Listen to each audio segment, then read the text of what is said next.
राम जन्मभूमि के मुद्दे को 90 के दशक से भाजपा ने ऐसे जकड़ कर रखा है जैसे उस पर फेविकोल का मजबूत जोड़ लगा हो। लेकिन क्या आप जानते हैं कि राम जन्मभूमि को चुनावी मुद्दा बनाने की शुरुआत भाजपा ने नहीं की थी, कांग्रेस ने की थी।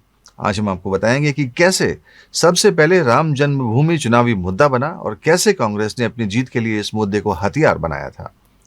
राम जन्मभूमि के मुद्दे की शुरुआत आजादी के एक साल बाद 1948 में होती है। आजादी के पहले से 1934 में कांग्रेस के अंदर एक अलग विचारधारा सोशलिस्ट पार्टी ने जन्म ले लिया था। इस पार्टी में राम मनोहर लोहिया और आचार्य नरेंद्र देव जैसे नाम शामिल थे। लेकिन आजादी के बाद इनके बीच खींचतान बढ़ गई और 1948 में सोशलिस्ट पार्टी के 13 विधायकों ने उत्तर प्रदेश विधानसभा से इस्तीफा दे दिया। इसके बाद 13 सीटों पर उपचुनाव हुए। इस उपचुनाव में फैजाबाद सीट हॉट सीट बन चुकी थी। इस फैजाबाद सीट में ही राम जन्मभूमि अयोध्या भी आता है। तब फैजाबाद से सोशलिस्ट पार्टी के वहां के समाजवादी विचारधारक आचार्य नरेंद्र देव उम्मीदवार थे। आचार्य नरेंद्र देव ने भी कांग्रेस से इस्तीफा दिया हुआ था। आचार्य फैजाबाद के ही रहने वाले थे और उनकी क्षेत्र में जबरदस्त पकड़ थी। उन्हें हराना कांग्रेस के लिए आसान नहीं था। उस समय केंद्र और राज्य में कांग्रेस की ही सरकार थी। तब प्रधानमंत्री थे जवाहरलाल नेहरू, गृह मंत्री थे सरदार वल्लभ भाई पटेल और उत्तर प्रदेश के मुख्यमंत्री थे गोविंद वल्लभ पंत। आचार्य नरेंद्र देव के खिलाफ कांग्रेस ने बाबा राघव दास को खड़ा किया। बाबा राघव दास वैसे महाराष्ट्र के रहने वाले थे, लेकिन पूर्वी यूपी उनकी कर्मभूमि थी। देवरिया के बरहज कस्बे में उनका आश्रम था।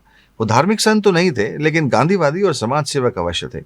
अब चुनाव जीतने के लिए कांग्रेस ने हिंदू वोटों के ध्रुवीकरण की रणनीति बनाई। चुनाव प्रचार में कांग्रेस प्रत्याशी बाबा राघव दास ने कसम खा ली थी कि वे चुनाव जीतते ही राम जन्मभूमि को विधर्मियों से मुक्त कराएंगे। इस चुनाव में कांग्रेस ने अयोध्या में जो पोस्टर लगाए उनमें आचार्य नरेंद्र देव को रावण की तरह दिखाया गया और साथ ही चुनाव में बाबा राघव दास को राम की तरह प्रस्तुत किया गया। इस तरह से चुनाव में राम जन्मभूमि मुद्दा पहली बार चुनावी मुद्दा बनाया गया। इस चुनाव में बाबा राघव दास जीत गए और आचार्य नरेंद्र देव हार गए। जीत का अंतर लगभग 1000 वोटों का था। अब चुनाव जीतने के बाद कांग्रेस तो नहीं, लेकिन बाबा राघव दास अपना संकल्प पूरा करने में जुट गए।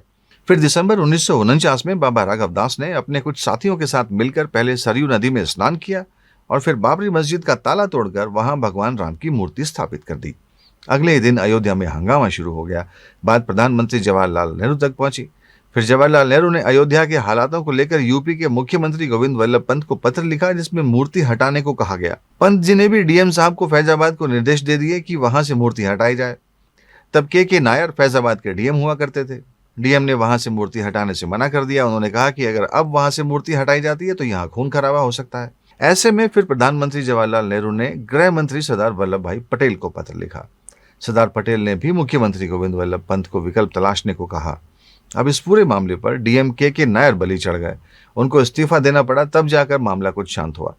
1980 में भाजपा के गठन के साथ ही भाजपा ने इसे अपना प्रमुख मुद्दा बना लिया। तो ये मुद्दा उठाया किसी और ने था और बाद में पकड़ लिया किसी और ने।